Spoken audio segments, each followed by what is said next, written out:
We've got the JXC C5826. This is a fully licensed Toyota LC80. It's 1/12 scale and costs about $95, which to be fair is like, what, $30, $40 more than an MN82T or an MN168. So it'll be interesting to see what we get for that extra money. Now, it doesn't really have any specs on the box, or at least not that I can read, but we do actually have that fully licensed Toyota sticker on there, which is cool. Right, let's get this thing open and see what it's like.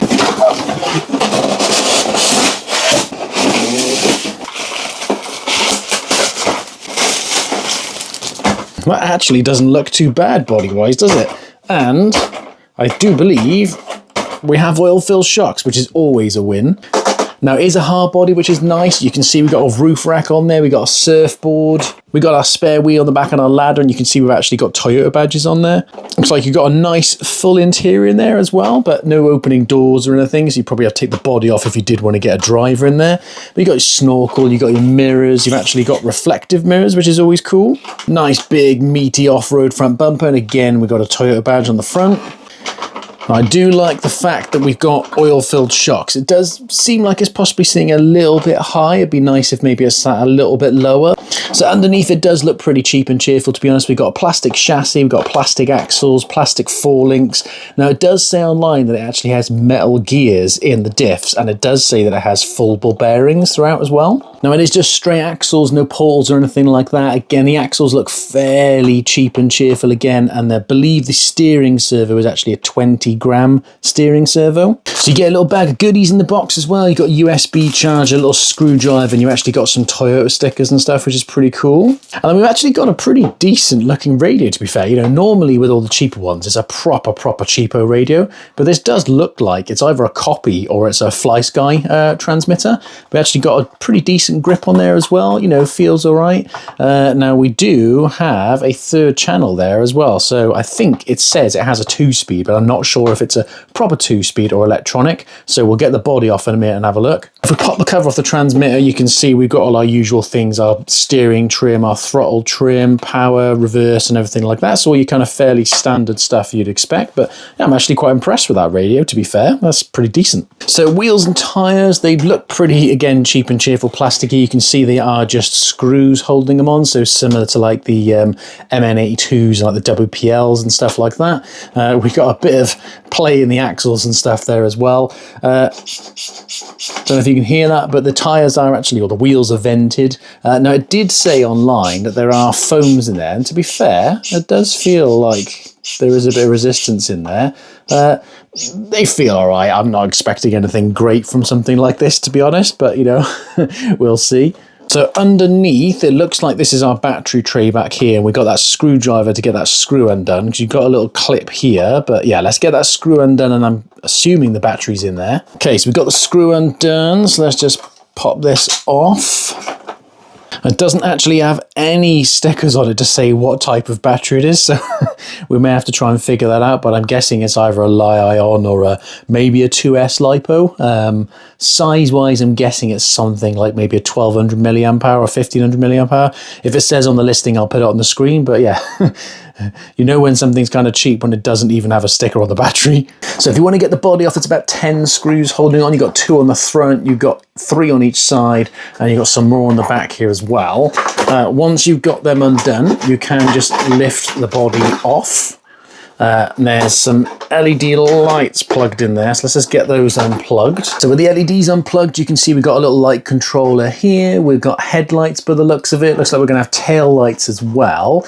And you should be able to get to the interior as well. It is all like screwed in, but there's gonna be a lot of screws and stuff to undo to yeah, get it all apart. But that is the body off at least. And then you can see for the chassis underneath, so it looks like we've got all-in-one ESC and receiver.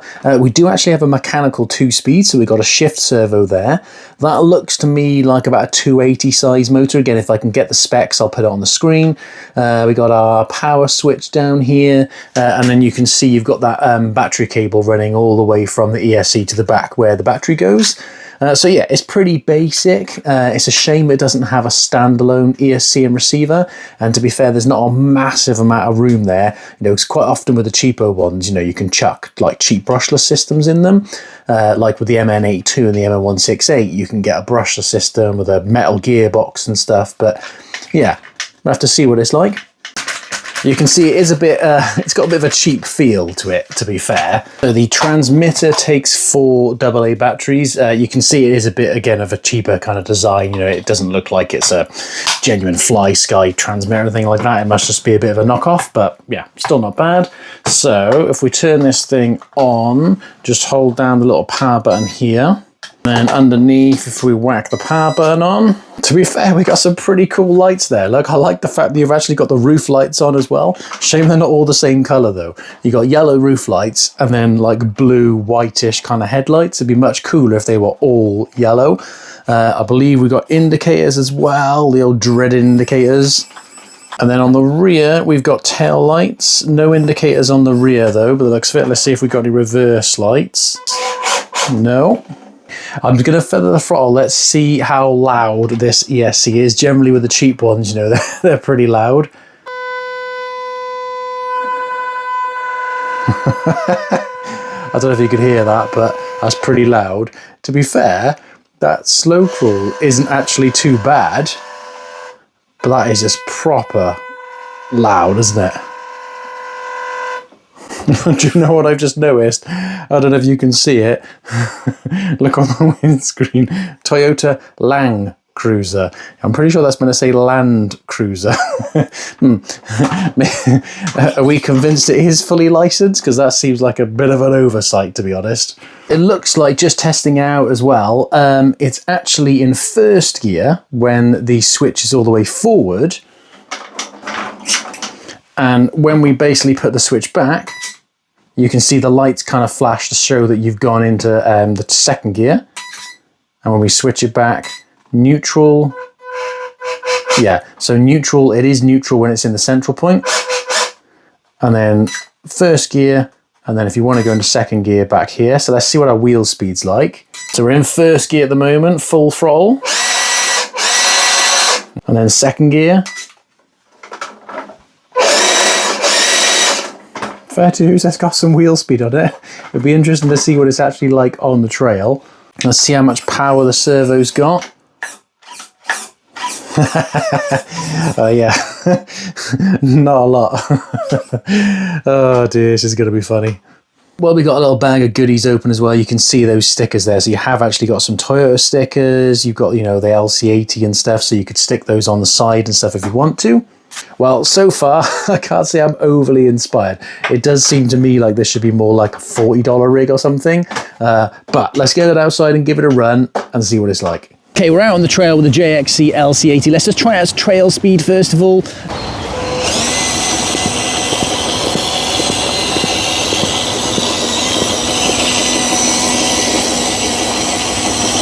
Not a bad pace in first gear, I suppose. Let's chuck it in second gear.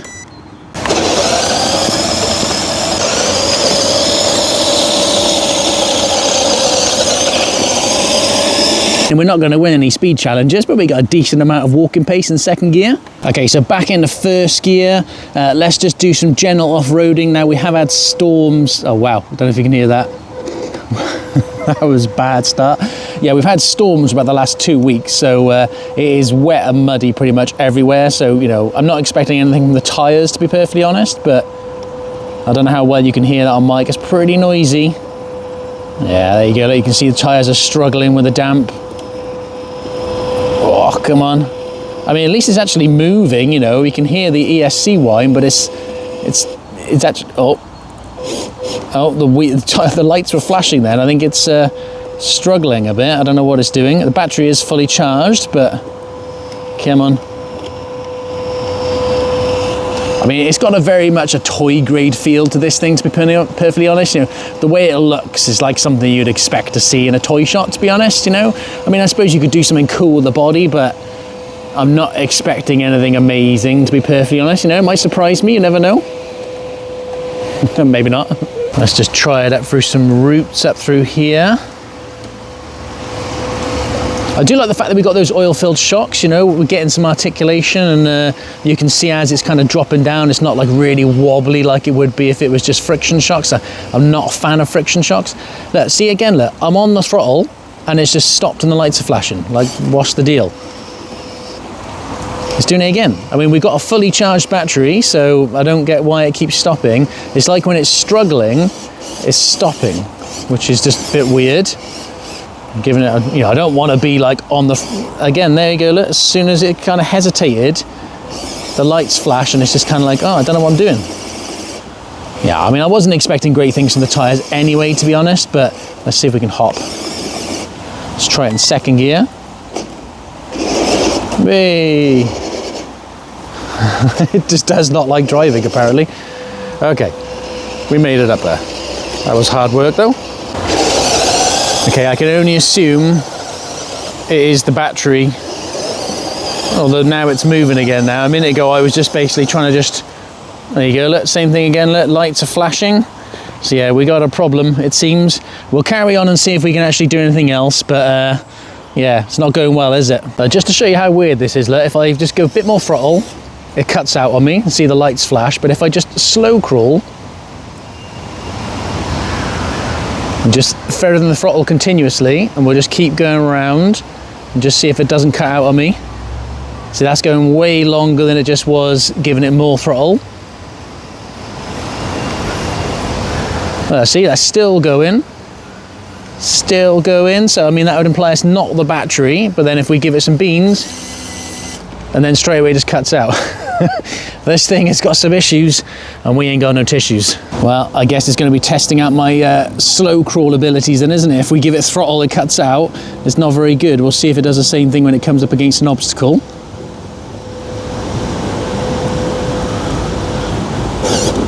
Oh, you can see it is quite top heavy. I mean, you could definitely do something cool with the body, you know, maybe take the body off and stick it like on an MN168 or an MN82. Man, it's very sensitive in reverse. Let's see if we can hop. Oh, that was close, that was close. Oh, there you go, cut out again on me.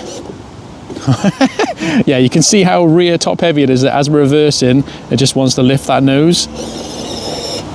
Oh my life, this thing is, so far this is quite possibly, well, there's clearly something wrong with it, but this is not very good, is it? I mean, this is like worse than the LDRC ones I'd reviewed. Oh, come on. Right, let's try second gear. Oh, now we're completely beached and we keep running out of throttle. Okay, let's move it up to the next bit. Can it actually get up the next bit? Again, we'll just try and slow crawl so it doesn't cut out. I mean, that's really weird that it keeps cutting out when we're giving it a bit more throttle. I think we got some ESC issues going on there. Let's see, as long as we're not giving it full beans, it's all right. Oh, no, it didn't like that one. Yeah, I mean, this is a bit annoying, to be honest. Well, let's just try some gentle trailing in second gear, shall we? See if we can actually keep it moving. A little obstacle here. Oh, no, didn't like that. Man. This is, honestly, I mean, the body's nicer, but this is making the LDR, oh my life, I can't even pull off back in the first gear. Oh my life, there's got to be something wrong with this thing. I mean, this is just awful. This is worse than those like LDRC ones I reviewed before. Oh, so basically, unless you're on a flat surface, this thing, look, I mean, look, you can't even drive it like an acorn. Seriously? Come on. Oh my life. Okay, seriously, this is going to get yeeted in a minute. We're just going to try and slow crawl. I mean, look, to be fair to it, the slow crawl's actually not bad. It's annoying because if it didn't keep cutting out, look, that's not bad at all, look. But it's when it comes up against an obstacle, and then if I give it a bit more throttle, yeah, see, there we go, look, cut out, the lights are flashing straight away again. It's just like, just does not want to crawl. Yeah, I mean, I'm pretty sure this isn't a flat battery. Like I said, I mean, unless the battery's duff, but I've had it on charge all morning. The light went out on the USB charger to show that it's fully charged, or solid green, whatever it was, but this thing is just struggling. It's a shame. I mean, I thought it was fairly toyish anyway, to be honest, but considering, you know, the issues we're having with it and what it's kind of like, it's not worth $95, is it? Let's be honest. You know, this to me so far, well, I mean, you wouldn't want to buy it anyway, to be quite honest with you, I mean, but this to me so far is more like, what, $40 or something? You can see the shocks are fairly stiff as well. Like, we haven't got a massive amount of articulation, and personally I prefer my shocks a bit softer. Oh my life. I mean, okay, look. That's how much throttle I'm giving it. Like, not even full throttle, look. Just, I'll try and show you, look. There's the RC. If I just gently give it some throttle, if I go a little bit more, and then it's cut out. Man. We're stuck in neutral. I was just coming down here in first gear. We are in second gear on the transmitter. And we got nothing. If we switch it back into first, we got drive back. Yeah, so sometimes it's struggling to engage. It might be just getting caught up on something, but yeah, it's not great, is it? Well, that didn't go to plan, did it? I did check the battery voltage on the battery afterwards, and it still had 67% battery, so it shouldn't have been a flat battery.